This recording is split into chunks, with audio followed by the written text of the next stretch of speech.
भारतीय वैज्ञानिकों ने बनाई ऐसी तकनीक, अब पूरे समुद्र का पानी बदल जाएगा तेल में। भारत की इस तकनीक से पूरे अरब देश में लगी आग।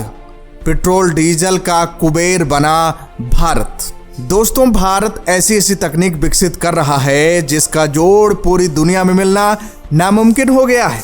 अंतरिक्ष से लेकर समुद्र तक भारत की तकनीक ने पूरी दुनिया को अपने बस में करके रखा है। और ये सब जब से भारत ने आत्मनिर्भरता की कसम खाई है उसके बाद से ही संभव हो पा रहा है। और तो और मोदी सरकार की बेस्ट प्लानिंग का नतीजा है। अभी हाल ही में पूरी दुनिया ने देखा कि कैसे भारत ने चांद के साउथ पोल पर चंद्रयान 3 को उतार कर इतिहास रचा। अभी तक ऐसा कोई देश नहीं कर पाया है। इसी के साथ भारत चांद के साउथ पोल पर जाने वाला पहला देश बन गया है।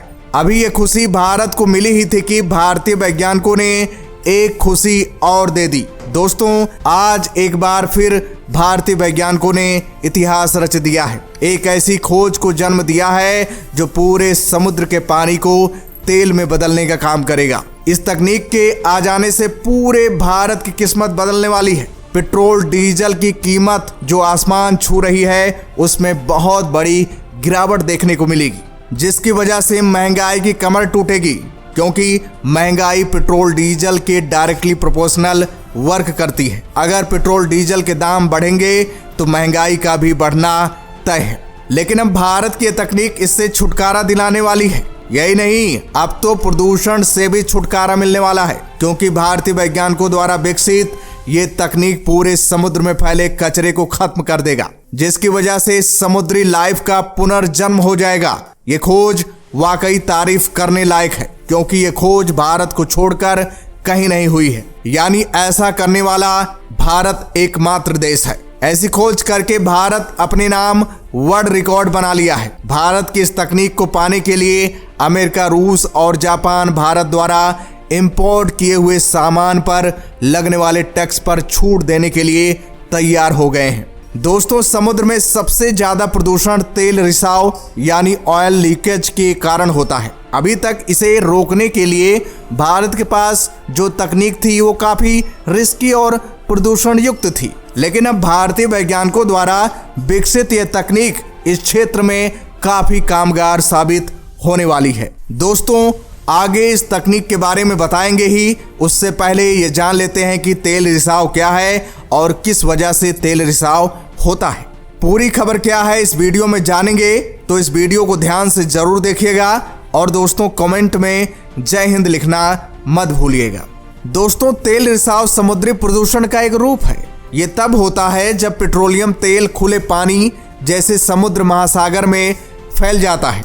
ऐसा मुख्य रूप से समुद्र में कच्चे पेट्रोलियम तेल ले जाने वाले सुपर टैंकर जहाज के दुर्घटनाग्रस्त होने या समुद्र तट के किनारे तेल ड्रिलिंग स्थलों पर दुर्घटनाओं के कारण होता है। पानी और तेल के बीच घनत्व के अंतर के कारण तेल पानी में घुल मिल नहीं जाता, बल्कि वो पानी की सतह पर तैरता है। तेल में कई जहरीले यौगिक होते हैं, इसलिए तेल रिसाव जहां होता है वहां के पर्यावरण के जैविक और अजैविक घटकों को नुकसान पहुंचा सकता है। तेल रिसाव से पानी की सतह पर एक मोटी परत बन जाती है। ये पर्याप्त मात्रा में सूर्य के प्रकाश को पानी की सतह से भीतर प्रवेश करने से रोकता है। ये पानी में घुलित ऑक्सीजन के स्तर को भी कम कर देता है, जिससे दम घुटने के कारण जलीय जीवों की मृत्यु हो जाती है। प्रेजेंट टाइम में तेल रिसाव के कारण प्रदूषित पानी को साफ करने के लिए कई तकनीकों का उपयोग किया जाता है। सबसे अधिक उपयोग की जाने वाली तकनीकें स्कीमिंग या तेल को प्रदूषित पानी में जलाना बहुत अधिक प्रभावी भी नहीं है और साथ ही बहुत महंगी भी है। स्कीमर एक मैकेनिकल डिवाइस है जो पानी की सतह से तेल को अलग करते हैं। जिस क्षेत्र में तेल गिरा है उसे नियंत्रित तरीके से जला दिया जाता है। हालांकि जलाने से प्रदूषण बढ़ने, मानव स्वास्थ्य प्रभावित होने और जलीय जीवन खत्म होने का खतरा होता है, लेकिन अब ऐसा नहीं होगा। दोस्तों, मेन खबर यह है कि IIT गुवाहाटी के रिसर्चर ने एक ऐसे फैब्रिक या फिर कहें एक ऐसे कपड़े को बनाया है जो पानी से तेल को अलग करने का काम करता है। और ये खोज भारत के साथ साथ पूरी दुनिया के लिए एक बड़ा वरदान है, क्योंकि एक साल में करीब 706 बिलियन गैलन ऑयल कचरे के रूप में समुद्र में बह जाता है। ये तेल ट्रांसपोर्टेशन में या फिर वेसल्स की रिफ्यूलिंग में और कई तरह के ऑपरेशंस में निकल जाता है और हर साल 706 मिलियन गैलन तेल समुद्र में जाकर पूरे मरीन लाइफ को बर्बाद करता है। इसके अलावा ट्रांसपोर्टेशन सेक्टर को इसका काफ़ी बड़ा नुकसान उठाना पड़ता है, जो कहीं ना कहीं हमारे एनवायरनमेंट को ही बर्बाद कर रहा है। और ये खोज सिर्फ भारत ही नहीं बल्कि पूरी दुनिया के लिए वरदान साबित होगी। और सबसे खुशी की बात तो यह है कि इस फैब्रिक को बनाने के लिए किसी भी आर्टिफिशियल केमिकल की नहीं बल्कि चावल की भूसी का इस्तेमाल किया जाता है। जैसे ही IIT गुवाहाटी के रिसर्चर ने इस खोज के बारे में जानकारी दी कि हमने एक ऐसे कपड़े को विकसित किया है जो तेल को पानी से अलग कर सकता है, वैसे ही पूरी दुनिया में हड़कंप मच गया। किसी को विश्वास ही नहीं हो रहा था। इस प्रोजेक्ट की हेल्प से पूरी मरीन लाइफ के प्रदूषण को बड़ी आसानी से साफ किया जा सकता है। इस खोज में सबसे बड़ी भूमिका निभाई है IIT गुवाहाटी के केमिकल इंजीनियर विभाग के प्रोफेसर वैभव गौड़। अब समझ लेते हैं कि इस कपड़े को किस तरह से डेवलप किया गया है। दोस्तों, वैज्ञानिकों का कहना है कि भारत के अंदर हर साल लाखों टन चावल की भूसी निकलती है, जिसे या तो जला दिया जाता है या तो कुछ एग्रीकल्चर प्रोडक्ट बनाए जाते हैं, लेकिन ज़्यादातर इसे जलाया ही जाता है, जिससे प्रदूषण बड़ी मात्रा में उत्पन्न होता है। और इस चावल की भूसी में एक खास एलिमेंट पाया जाता है जिसका नाम है सिलिका, जहां पर फैब्रिक को तैयार करने के लिए चावल की भूसी को काफ़ी लंबे समय तक धीरे धीरे गर्म किया जाता है। उसके बाद उसे चारकोल में बदल दिया जाता है, जिसे बायोचार के नाम से भी जाना जाता है। फिर इस बायोचार के नैनो पार्टिकल्स कन्वर्ट किए जाते हैं और इन्हें भी लंबे समय तक गर्म करने के बाद एक फाइनल प्रोडक्ट मिलता है, जिसे कॉटन के ऊपर कोटिंग की जाती है और इस कॉटन का इस्तेमाल करके पानी से तेल को अलग किया जा सकता है। वैज्ञानिकों का यह भी कहना है कि अगर हम बिना इस नैनो पार्टिकल केमिकल का इस्तेमाल किए हुए कपड़े को तेल भरे पानी में डालते हैं तो वहां पर तेल और पानी दोनों को कपड़ा सोख लेता है। लेकिन अगर इस नैनो पार्टिकल का इस्तेमाल किया जाता है तो करीब 98% तक ऑयल को पानी से अलग कर देता है।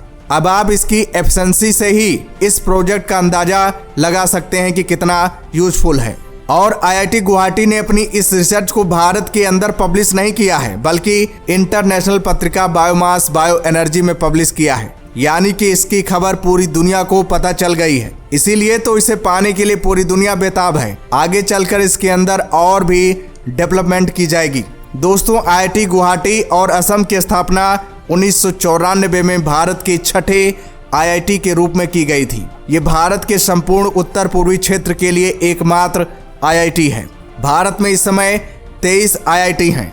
भारत में स्थापित होने वाला पहला IIT खड़गपुर यानी पश्चिम बंगाल में था, जिसने 1951 में अपना शैक्षिक सत्र शुरू किया था। IIT की स्थापना NR सरकार समिति की सिफारिश पर भारत सरकार द्वारा उच्च तकनीक संस्थानों के रूप में की गई थी। दोस्तों, IIT गुवाहाटी के रिसर्चर ने जिस तकनीक को विकसित किया है, इस तकनीक के आ जाने से हर भारतीय की तकदीर बदलने वाली है। भारत की ताकत का मुकाबला कोई नहीं कर पाएगा। तो दोस्तों, हम सबको भारतीय वैज्ञानिकों पर गर्व करना चाहिए। तो दोस्तों, जय हिंद, जय भारत।